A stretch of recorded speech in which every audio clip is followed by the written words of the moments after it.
Good morning વિદ્યાર્થી મિત્રો. ભાઈ ધોરણ 11 અને 12 લાસ્ટ ટાઈમ આપણે ભણતા હતા જે ચેપ્ટરનું નામ છે ભાઈ શોઈંગ રિઝલ્ટ.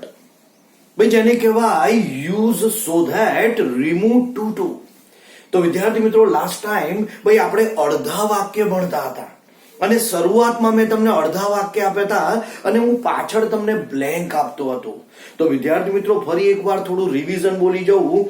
યાદ રાખજો ભાઈ અડધા વાક્ય ગમે તે હોય, આગળ હોય કે પાછળ હોય, પણ સો ધેટ નો નિયમ છે કે ભાઈ ટુ ને કાઢી TOO ને કાઢી સો તો TO2 ને કાઢી તમે ધેટ મૂકો છો. બસ ધેટ મૂક્યા પછી આગળ આપેલ કર્તાનું સર્વનામ મુકાય. કાળ પ્રમાણે તમે કેન નોટ કુડ નોટ લખો અને બાકીનું વાક્ય રિમેન ધ સેમ. હવે યાદ રાખજો મેં એવું બી કહ્યું છે જરૂરી નથી અડધા વાક્યમાં કે તમે એને નોટ લગાવો.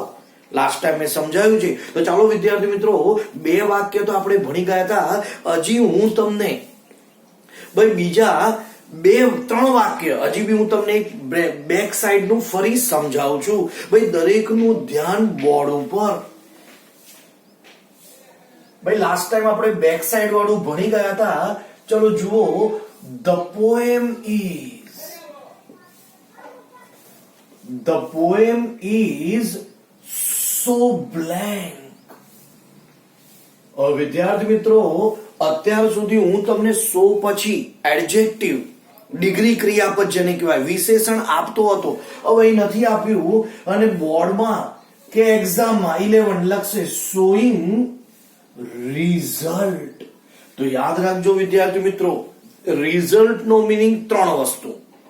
સો ધેટ, ટુ, ઇનફ ટુ. એ તમારે યુઝ કરવાનો છે અને અહીંયા તમને ચોખ્ખું કહી દીધું છે ભાઈ સો. હવે ઉભા રહો, તમારે જાતે વાક્યને કમ્પ્લીટ કરવાનું અને જ્યારે વાક્યને જાતે કમ્પ્લીટ કરવાનું વિદ્યાર્થીઓ તો પહેલા ગુજરાતી કરવાનું, કેમ કે આપણે બધા ગુજરાતી છીએ. ગુજરાતી કરી નાખો. ધ પોએમ ઇઝ સો ખાલી જગ્યા. ભાઈ પોએમ એટલે કવિતા. હવે મને કોઈ કવિતા કેવી છે તો કે સર કવિતા બહુ ઈઝી છે. ચાલો ભાઈ બહુ ઈઝી હોય તો શું થાય તો કે સર ઈઝી હોય તો ખબર પડી જાય.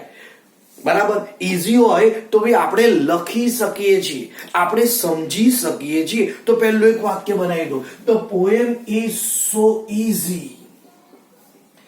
ભાઈ બધાને ખબર છે ધેટ તો મૂકવું પડે. સો ધેટ ની વચ્ચે વિશેષણ અને પોએમ બહુ સરળ છે.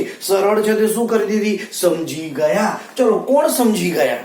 ભાઈ આપણે અથવા તો એનીવન. જો ભાઈ આ નિર્જીવ છે પોએમ તો તમે લખી શકો છો એનીવન અન્ડરસ્ટેન્ડ. ભાઈ દરેક વ્યક્તિ સમજી શકે છે. કોઈ કહે સર પોએમ બહુ અઘરી છે. ચલો તો poem was so hard.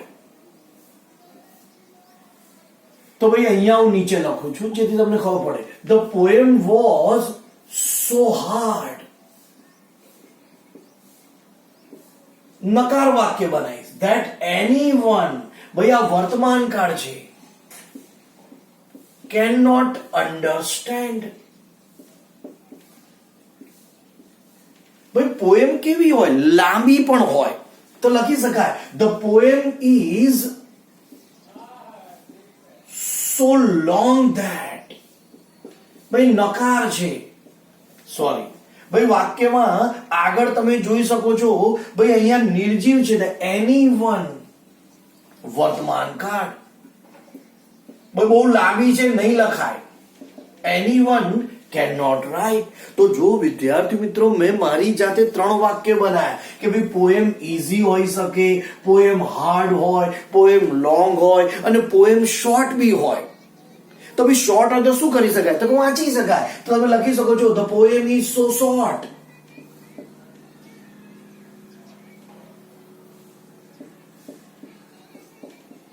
That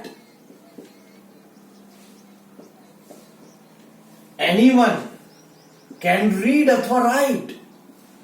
ભાઈ બહુ લાંબી હોય તો તમે લખી પણ ના શકો ને વાંચી બી ના શકો. ભાઈ બહુ નાની છે લાઈન હું વાંચી લઉં. તો વિદ્યાર્થી મિત્રો જોયું આ રીતે તમને અડધા વાક્ય આપવામાં આવશે. ચાલો હવે હજી બરાબર ધ્યાન આપો. હવે હું તમને બેક સાઈડ માટે, ત્યાં સુધી આપણે જોઈ શકીએ છીએ કે બેક સાઈડ ની ખાલી જગ્યા હતી, બરાબર, એટલે કે બ્લેન્ક હતું. હવે તમને બ્લેન્ક શરૂઆતમાં હશે આ રીતે, ખાલી જગ્યા.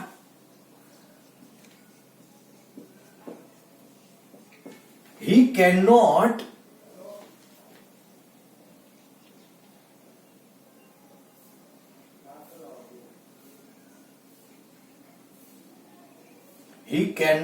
write. હવે વિદ્યાર્થી મિત્રો આ રીતે લખીને કૌંસમાં લખ્યું હશે showing result. હવે ઉભા રહો ભાઈ, ઉતાવળ ના કરાય. રિઝલ્ટમાં 3 વસ્તુ આવે, એક તો ટુ સો ધેટ અને ઇનફ ટુ. પણ અહીંયા તમારે લખવું શું? કોઈ કે સર હું ટુ લખું, બે ઉભો રે, બે ધ્યાનથી જો, તને કેન આપ્યું છે, જોઈ લો ભાઈ. આ કેન નોટ, કુડ નોટ, એટલે બધાને ખબર છે કોનો ઉપયોગ કરવાનો, સો ધેટ. જો અહીંયા સો આપ્યું તો અમુક વાક્યમાં ધેટ બી પાછળ આવશે, એવું બી શીખવાડી દઈશ. તો જો આ વાક્ય આપ્યું છે, હી કેન નોટ રાઇટ. ભાઈ મને કોઈ એ લખી શકતો નથી, તો લખી કેમ શકતો નથી? તો શું લખી શકતો નથી? તો આપણે કહીએ સર પેપર બહુ અઘરું છે, લખાતું નથી. જો ગુજરાતીમાં બોલ્યો. બીજું, ભાઈ એવું કે છે એ બહુ આળસુ છે. માનો કે છોકરો છે કોઈ, એ કેમ લખતો નથી? હી કેન નોટ રાઇટ, એ બહુ આળસુ છે. ભાઈ બહુ અઘરું છે, ખબર પડે એવું નથી. તો હવે એક કામ કરીએ, આપણે કોઈ હી એટલે છોકરો લઈ લઈએ. તો હું છોકરા તરીકે લઈ લઉં છું ભાઈ અજય. ભાઈ અજય ઇઝ સો લેઝી. ભાઈ અજય બહુ જ આળસુ છે. He can not write. ભાઈ જે વ્યક્તિ બહુ આળસુ હોય એ ના લખે. બીજો સર બહુ બેદરકાર છે, તો Ajay is so careless that he cannot write. અને કોઈ કે સર એક કામ કરો ને, ના લખાય સર, અજય તો હોશિયાર છે પણ નહીં લખાતું કેમ? તો કે પેપર બહુ હાર્ડ છે. તમે આવું લખી શકો, the paper is so hard that. કોઈ સર પેપર બહુ લાંબુ હતું, નહીં લખાયો, આ ચાલે ને? તો જુઓ વિદ્યાર્થી મિત્રો, ભાઈ મેં અહીંયા નિર્જીવ હતું, જો નિર્જીવથી બનાવાય કે paper is so hard that he can not write. એટલે ભાઈ પેપર હાર્ડ હતું એટલે તેનાથી ના લખાયું. Paper is so long that, ભાઈ પેપર બહુ લાંબુ હતું, ના લખાયું. તો જુઓ વિદ્યાર્થી મિત્રો, ભાઈ બેક સાઈડ હોય ને તો બી તમે લખી શકો છો. હજી ધ્યાન આપો ભાઈ, લખવાનો સમય આપીશ. હજી બી આપણે એક બેક સાઈડ નું ભણીશું.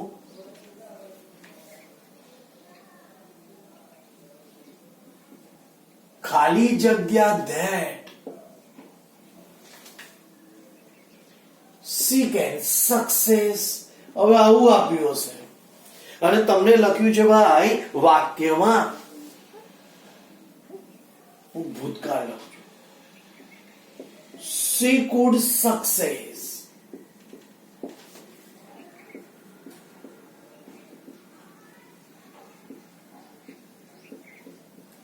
showing result. વિદ્યાર્થી મિત્રો તમને તો કૌંસમાં 100% લખ્યું હશે રિઝલ્ટ. રિઝલ્ટમાં 3 આવે. આ તો જો હું તમને હમણાં એક વાક્ય લખી છે જે ટુ થી બને અને સો ધેટ થી બને. As you wish. તમને આવડવું જોઈએ, તમારી કઈ ઈચ્છા છે બનાવવાની. ચલો એવું બી હું તમને સમજાવીશ, પણ પહેલા વાંચો.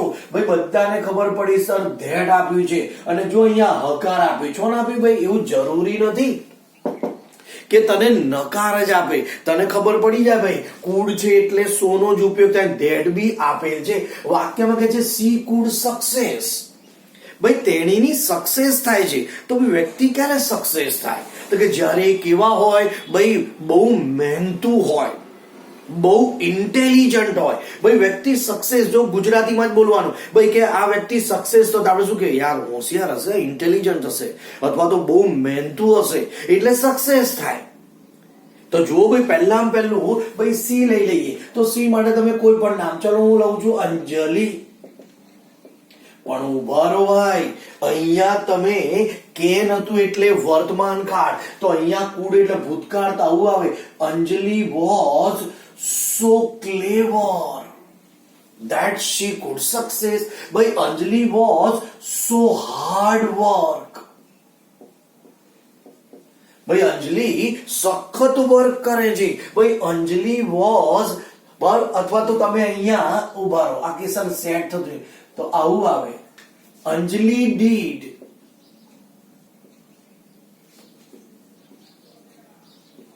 so hard working that she could success. ભાઈ અંજલિ મેં લખ્યું ડીડ એટલા માટે કે ભૂતકાળ. અંજલિ વોઝ સો ક્લેવર. ભાઈ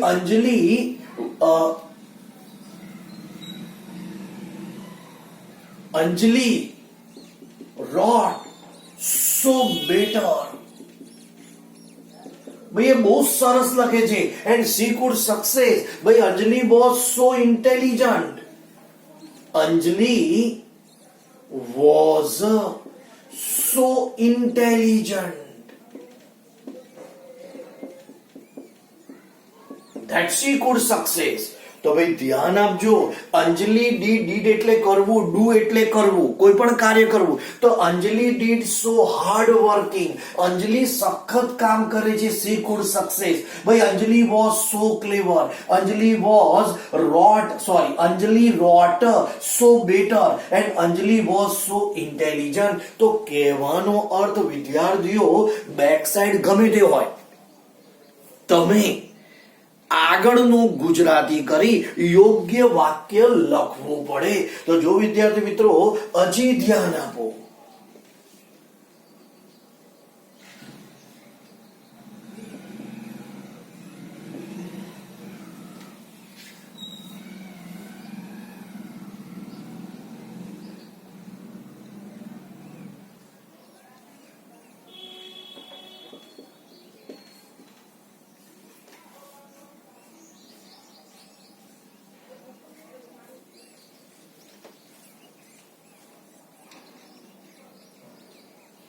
that anyone can climb.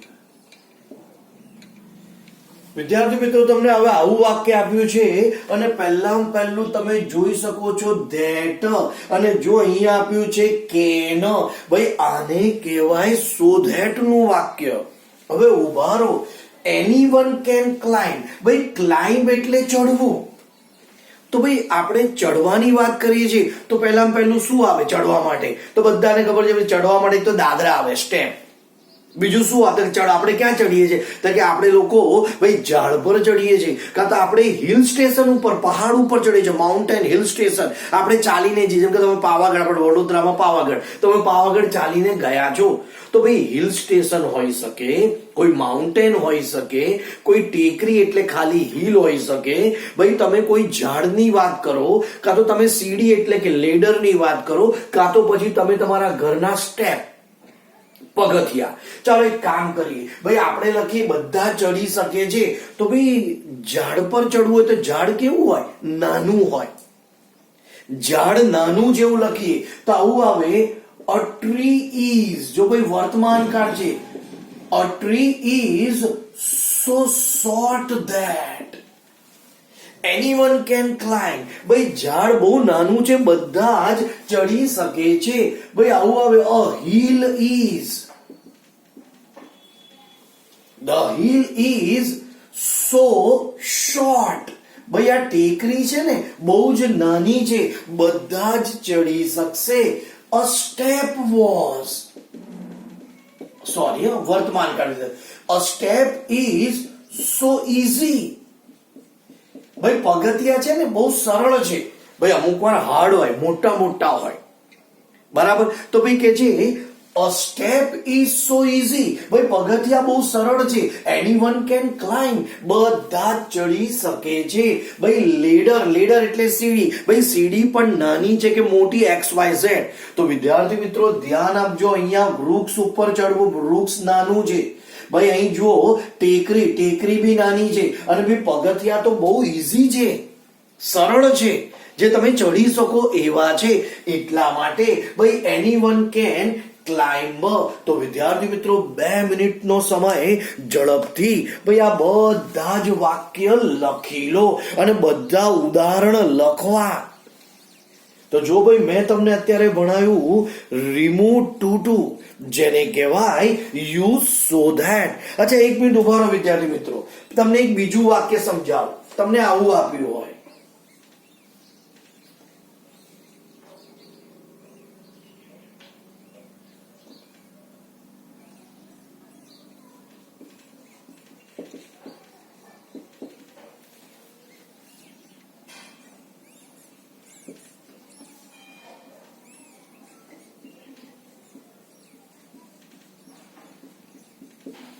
વિદ્યાર્થી મિત્રો તમને આ પરીક્ષામાં અ ફિલ્મ ઇઝ ખાલી જગ્યા ફૂલ પોઈન્ટ એન્ડ શોઈંગ રિઝલ્ટ.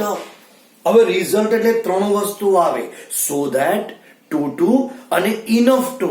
હવે મને કહો આમાં વાપરવાનું છે એટલે પેલો વિદ્યાર્થી કે સર આમાં તો કઈ લખ્યું જ નહીં, ભાઈ આગળ આપ્યું છે આમાં સો ધેટ નથી આપ્યું, ટુ ભાઈ તારી ઈચ્છા પ્રમાણે બનાય ને. અને એક વસ્તુ કહું, સૌથી સરળ શું છે એ તમને કહી દઉં, સૌથી સહેલામાં સહેલું છે ટુ. રિઝલ્ટમાં ટુ આવું આવે, the film is too short to see. એટલે પિક્ચર એટલી નાની છે ને કે જોઈ શકીએ છીએ. ધ ફિલ્મ ઇઝ, ચલો, the film is too nice to watch to see. કે ના સર મને પેલો સોથી બનીને બતાવો. હા બતાવો ને. A film is so interesting that a film છે ભાઈ એટલે કે નિર્જીવ, તો હું લખીશ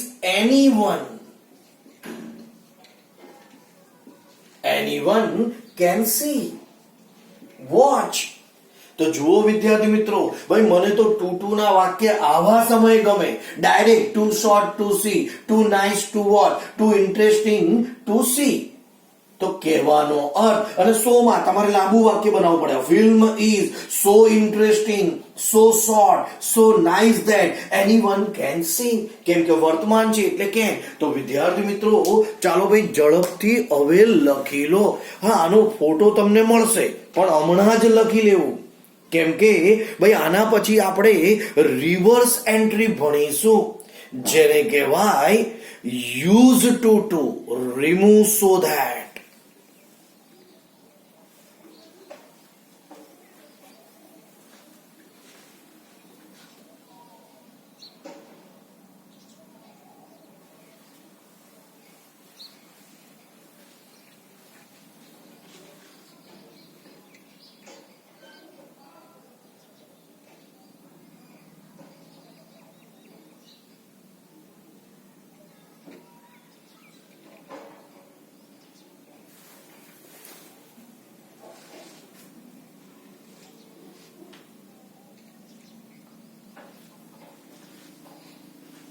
તો વિદ્યાર્થી મિત્રો દરેક જણે લખી લીધું હશે. યાદ રાખજો તમારી પાસે ગ્રામરની કોઈ બી બુક હોય, અને ભાઈ ધોરણ 12 ના વિદ્યાર્થીઓ તો પેપર પણ કરવા લાગ્યા હશે. ભાઈ પેપરમાં શોઈંગ રિઝલ્ટના વાક્ય હશે, તમે એને બનાવો. હા અને ના આવડે તો તમે મને ભાઈ વોટ્સએપ પર મોકલી શકો છો, તો હું તમને એમનો આન્સર આપી દઈશ. પણ હા પ્રયત્ન પહેલા કરવો. કોઈ ખાલી લાવ ને સરને મોકલી દે, પણ શું કામ ભાઈ? તું જાતે પ્રયત્ન કર, તારો પ્રયત્ન કરેલું વાક્ય મને મોકલવાનું, અને પછી જો એ સાચું હશે તો હું તમને કહી દઈશ, અને ખોટું હશે તો હું સુધારીને મોકલી આપીશ. તો વિદ્યાર્થી મિત્રો લખાઈ ગયું હશે. ભાઈ આપણે નેક્સ્ટ વિડીયોમાં વિદ્યાર્થીઓ નવું ચેપ્ટર જે અત્યારે તમે ભણતા હતા remove too use so that, હવે હું તમને ભણાવીશ remove so that use too. Revision કરો, વાંચો. Okay, see you on next.